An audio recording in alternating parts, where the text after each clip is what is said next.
আজকে তৈরি হবে সুজির গোলাপ জাম। তার জন্য দরকার চিনি, সুজি, ঘি, এলাচ আর দুধ আছে এতে। প্রথমে গরম কড়ায় 1 চামচে ঘি দিয়েছি। কড়াটা গরম হয়ে গেছে। এবার আমি ওতে একটু দুধ দিয়ে দেবো, একটু নেড়ে দিই।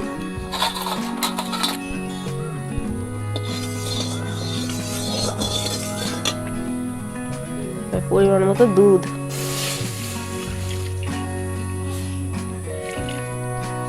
দিয়েছি। দুধটা ফুটবে, একটু ফুটতে আমি এই সুজিটা একটু করে দেবো আর নাড়বো।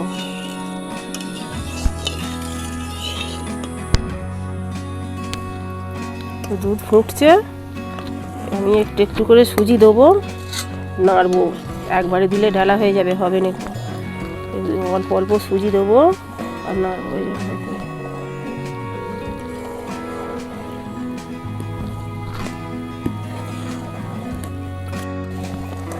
এই যে একটু করে সুজি দিচ্ছি আর দুধটাতে নাড়ছি, অল্প আঁচে নেড়ে এটাকে একবারে ঘন করতে হবে। অল্প অল্প দিতে হবে, নাহলে ডালা হয়ে যাবে। অল্প আঁচ দিতে হবে, নাহলে তলায় ধরে যাবে, অনেক হবে। সুজি দেওয়া হয়ে গেল, এখন আমি নেড়ে যাবো খালি।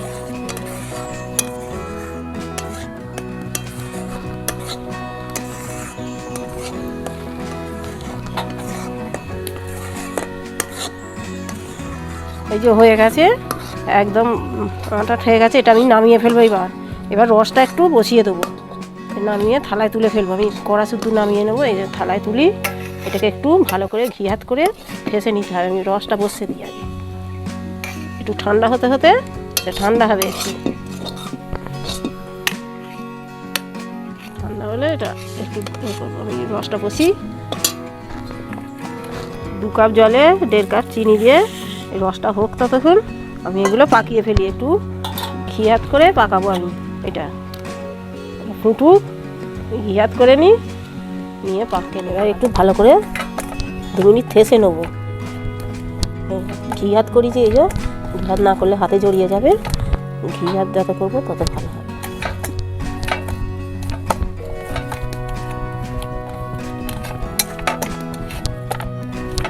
ভাজা হয়ে গেছে, আমি এটা গোলাকারে পাকিয়ে নেব। আগে এগুলো ঢেলে কেটে নিই, এগুলো ভালো করে পাকিয়ে নেব।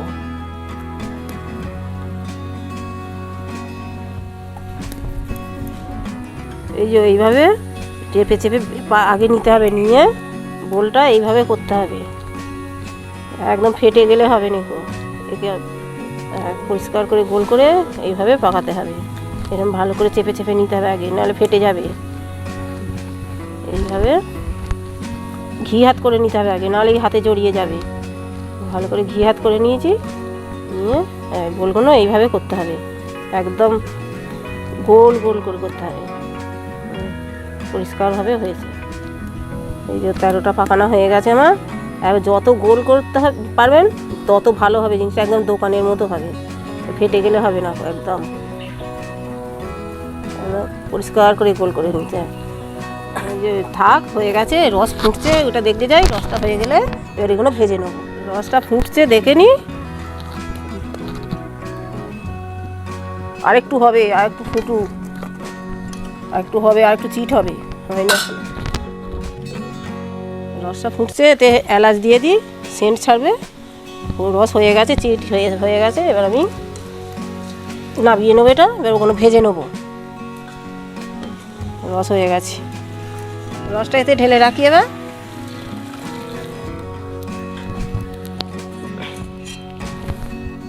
রসটা ঢাকা দিয়ে রাখি। এতে তেলটা, সাদা তেল কড়াই দিয়ে দিই। এবার এগুলো ভেজে নেবো, তেল হোক। এবার আমি একটা করে ছেড়ে দেবো। এগুলো আস্তে আস্তে করে নাড়বো।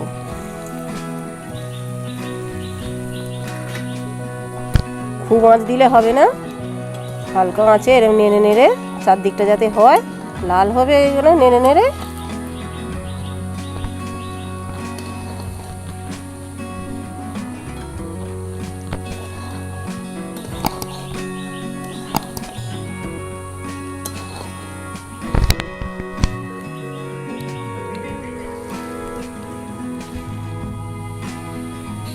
দেখুন ফাটেনি, একদম পরিষ্কার হয়ে ভাজছি। আর ভালো করে পাকাতে হবে, না ভালো করে পাকালে ফেটে যাবে। এই আস্তে আস্তে আঁচ দিয়ে দিয়ে লাল করতে হবে এটাকে, জোর আঁচ দিলেও হবে না, আস্তে আস্তে অনেকক্ষণ ধরে ভাজতে হবে, তবে কালারটা আসবে। এই যে কালার এসে গেছে, এই যে গোলাপ জামের এটা ভাজা হয়ে গেছে। এবার রসে একবারে রস করা আছে বুড়িয়ে দেবো। এখন থাক চাপা দিয়া, আবার এইগুলো ভেজে নিই। অল্প আঁচে দেরি হবে এগুলো করতে, অল্প আঁচে নেড়ে নেড়ে ভাজতে হবে।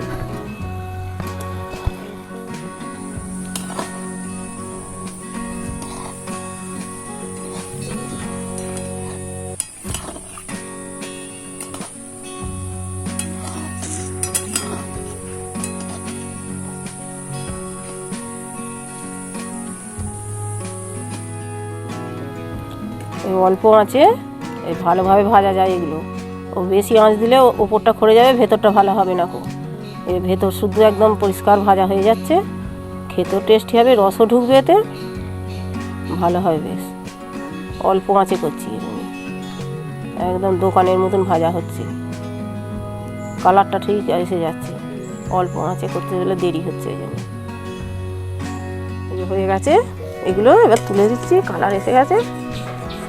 এগুলো রসে বুড়িয়ে দেবো।